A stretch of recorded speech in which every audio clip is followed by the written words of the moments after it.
What's up, guys? Welcome to the Scattered Thoughts channel. I'm your host, Jarrell Hicks, here to bring you a video breaking down the beef between Joe Budden and Charlamagne Tha God. Before we get started with the video, don't forget to like, share, comment, subscribe on the channel. It'd be much appreciated. Let's get started with the video. So, guys, this is the first video on the Scattered Thoughts channel.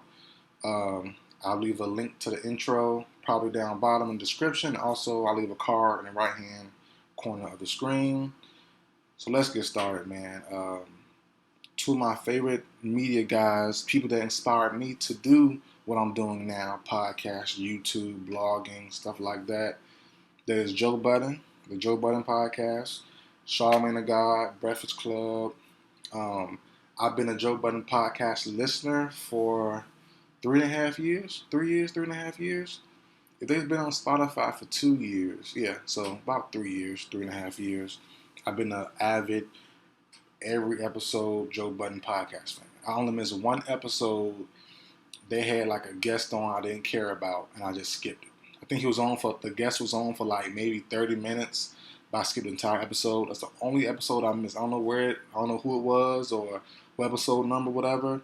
But yeah, I'm a Joe Budden podcast head. I made almost every episode except for one. Charlamagne, let's see. I've been a Charlamagne fan for like 6, 7 years. Kind of died off toward the end. I haven't seen the Breakfast Club interview in a while now, about 2 years.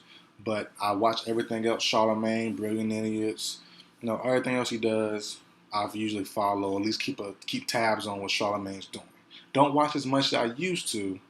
Kind of got a little corny for me last couple years, but I still like him. Still an influence. And somebody, that's a role model for my media career. Not in real life, but my media career.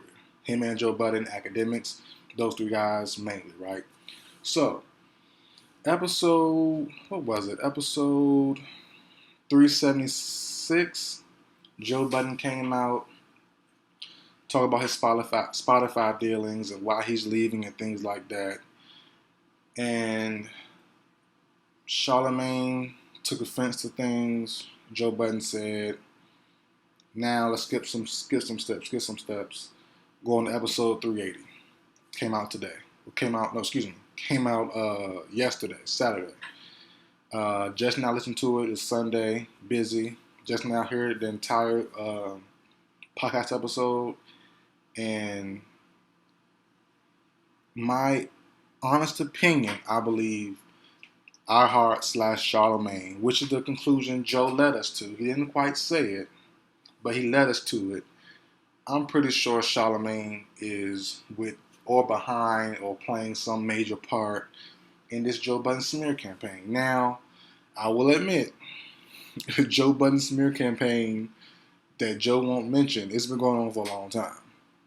With his ex, I forgot the lady's name, Esther Baxter, something like that. One of those two. I almost said the wrong one, but one of those two women sat on the stomach and the baby passed and things like that. He's been accused of being physical for a long time.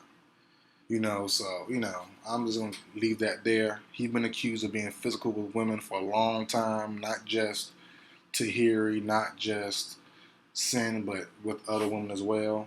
But neither here nor there. Just stating the facts.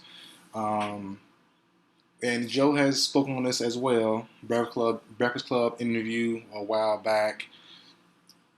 He didn't answer well there either. He's still not really clearing stuff up now. He's still just saying that, it's me and Sin want to hurt each other and, toxic. Or he's not really, saying stuff. But neither here nor there. But the Joe Budden smear campaign, at least right now, that happened in the last couple weeks, I believe is by iHeart. Now, I was one of those guys, conspiracy theorists, that thought, Spotify might have something to do with it. But today, Joe cleared up. Spotify, no dealings, I'm pretty sure. It's really probably iHeart and or Charlamagne. Now, I don't get it. What I don't get is why Charlamagne takes offense to what Joe Budden says. Now, I love the two working together. Like I said, two of my favorite media personalities. I only have three: Charlamagne, Joe, and academics. But Charlamagne is really the worst one. That's why I'm kind of not a fan anymore. I'm borderline not a fan anymore because you can tell Charlamagne is sneaky and just a not an overall good.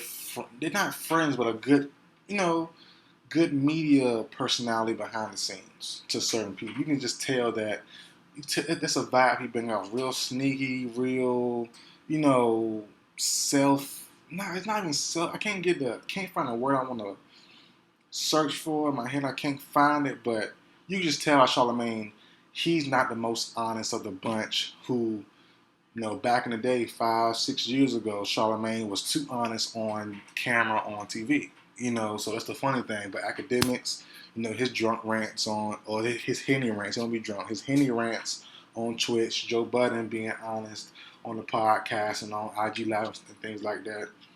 Those two are, to me, as fans of all three, been watching for a long time for all three, Charlamagne is the worst one of the, he's the bad apple of the entire bunch, right?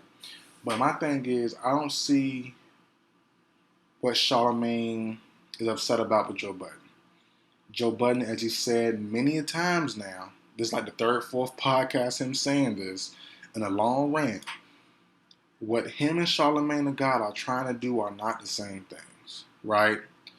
I don't know if Charlamagne feels threatened. I don't know if he secretly hates Joe. I'm not sure. I'm pretty sure it's a love-hate relationship. That's why I love them being together on the pull-up, the yearly pull-up things that they did. But you could just tell they're just doing it for the views. They're not really cool. They're not friends like that. You know what I'm saying? They probably talk, but they're not really friends. You can just tell that they give off that vibe. So now to see Charlamagne starting his Black Effect podcast network, which is great. But as Joe said many times now, he is not trying to work for anybody. He's trying to be his own boss. And I don't understand what the disconnect is with the fans, with other podcasters, with, you know, like Gilly and them. I like Gilly too. I never heard the podcast before. I never heard $1 million worth of game. I'm good on it. But him and Charlamagne publicly, for some reason, don't understand the plays Joe's trying to do. I don't get it. I don't understand. Joe has said it in depth. He said it clearly. Charlamagne has no ownership. Charlamagne is doing the great things, but Joe's doing something far greater. And I agree. Man. So I just don't understand where the tension still comes from. Joe's showing nothing but love, nothing but appreciation for Charlamagne. And Charlamagne, in turn, most likely, allegedly, we don't know for sure, but he's pulling every trick he has, him and iHeart, since Joe Budden, talked bad about iHeart and told the truth about Charlamagne a couple podcast episodes ago. They're really tearing into him, bringing out Tahiri with the, and I knew that was fake anyway. Not fake, excuse me. I knew that was something to it because she was talking about Vado, and then about the Joe just came up and she never clarified what's going on. I'm like, whoa, why did Joe even come up? You talking about Vado right now. Then the Sin Santana, his former fiance stuff came up. You knew it was something. I thought it was her, but I guess it's Rocky Thunder that was in her camp. You know what I'm saying? So it's crazy to see the smear campaign going on, but Joe seemed like he's in good spirit. He said he's in good spirits. He said he's ready for it. He's war ready.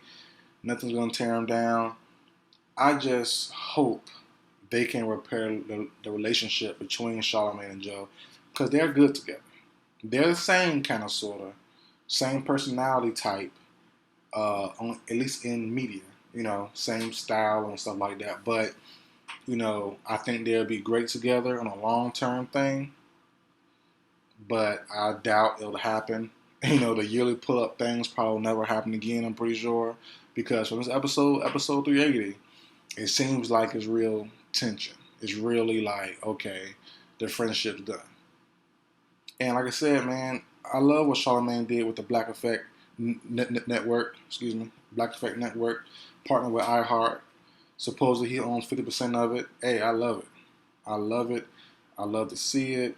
He brought along some big podcasts and some smaller podcasts that are black oriented, and he's bringing them up, and they will be on that network.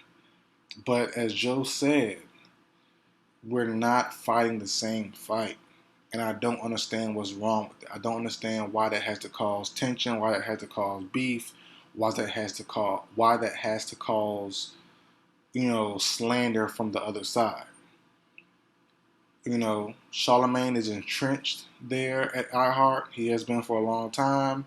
He's probably the top moneymaker, for sure the top moneymaker for like the media personality, at least for the black side. I don't know about for hip hop. I don't know about what the country do and what other people do. I don't know. But at least for hip hop, I'm pretty darn sure Charlamagne / Breakfast Club, which is really Charlamagne's show, to be honest, is the top moneymaker in that hip hop genre. So it's great he's entrenched there and can make power moves there. He deemed as power moves. But as I got older, as I said, I started off with Charlamagne first 6, 7 years ago. 8 years ago, probably. I don't know. I'm 25 now, so somewhere in high school, late middle school, right? When Breakfast Club first came on 10 years ago, I was 15, so probably like 16, 17, right? So about 8 years ago, I started with Charlamagne first, right? And back then he was the no nonsense, speak his mind type of guy, right? But never about ownership. As I got a little older, I found academics, probably around 20, 21. Been with academics the same way. He owns his channel, his YouTube channel, came up from that. I love it, but it's not the same as what Joe Budden is preaching. I found Joe Budden like 22, 21, 22, somewhere the same age. Somewhere around the same age as I found academics. But as Joe got on Spotify, more often than he used to when he first started the podcast, he really started talking about entrepreneurship and ownership. That's what I want to do with my channels, with my blog, with my podcast, gain a following. Then once I get to a certain following, then it's go time. You know what I'm saying? And academics nor Charlamagne are on the same path as Joe. And I see what Joe is saying. I am going down the same path. Even before Joe said it on his podcast years ago, I've been on that same path of I want my own, work for myself, do my own thing.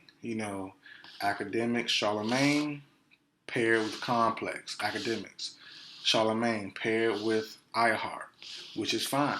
You have power, you have structure, you can pitch your own shows. All that, they're both doing their own shows, pitching their own ideas, pitching their executive producer credits. But Joe Budden's doing the same thing, but he has ownership. You know what I'm saying? So I don't understand the beef. You can be in the same field doing two different things, and there's nothing wrong with it. So that's my take on it. I hope somehow they can mend their relationship, because after episode 380, it feels like, it's kind of done. They always been on friendly, but yet not enemy, but rival type of terms. You know what I'm saying? Because Charlamagne always said, if you listen to him, as I have for a long time, if Joe Budden ever got back into radio personality, Joe Budden would be a problem. He would be super nice. And he did get back to radio personality, just not on the radio. He's on the podcast. You know what I'm saying? So Charlamagne's always said that, always bigged up Joe Budden, but he's always has talked about Joe Budden's attitude and things like that. And me being older now, hearing about Joe Budden with the radio thing at Hot 97, okay, he lost that gig. That was a long time ago. Joe Budden exploded this relationship. Joe Budden exploded on Slaughterhouse. But this, though, with Spotify, with his own network his own thing going on, Joe is right. Joe is doing it. He's taking a long fight. And if you're a Breakfast Club fan, you remember the Jay-Z episode where Jay-Z came up there, only one, the only Jay-Z episode. Jay-Z came up there and said, I'll be the one who go over the hill. I'm the Indian to go over the hill. Not Indian, but I'm the cowboy, whatever he said. Go over the hill, get shot with arrows, and come back and tell them, hey, they're shooting over there. You know what I'm saying? He's the one that's going to take that brunt of everything, just so everyone behind him, and him, he wants to make money himself, but everyone behind him can come and have an easier path and know where to not go. That's why it says Spotify. It's oppression on that bridge. You know what I'm saying? Don't go there. People still going there, that's on you. But I'm telling you, I had the deal there. I had the best podcast there for 2 years. I know it's over there. You know what I'm saying? If I had the best podcast in 2 years and I still got treated like this, you think some mid-level, stuff gonna go, the mid-level numbers gonna get more than what I got or better than what I got? No. And I got treated like a regular guy. You know what I'm saying? So, I don't know, man. That's enough talking about it, but yeah, man, for sure. Joe Budden is right all the way. Like I said, big up to Charlamagne and the Black Effects podcast, Black Effects Network. Cool idea, great idea. Always black power. I'm a black man. I love it. But you have to me, always preach ownership. And I'm in the I'm in the footsteps of those two guys. I would rather have Joe's path than Charlamagne's. I want my own I want my own all the way through, owned by me 100%. I don't want no 50-50 with no company, because they can always cut you off and make you pay for it yourself. You might as well pay for yourself, make decisions yourself, own everything yourself from the get-go, so there'll be no confusion, there'll be no stepping on toes, there'll be no this or that. You know what I'm saying? So, but that's it for video, man. Like, share, comment, subscribe. I'll see you guys next time. Look out for more videos from the Scattered Thoughts YouTube channel. Maybe a podcast coming. I don't know. We'll see. But that's it, man. I'll see you guys next time.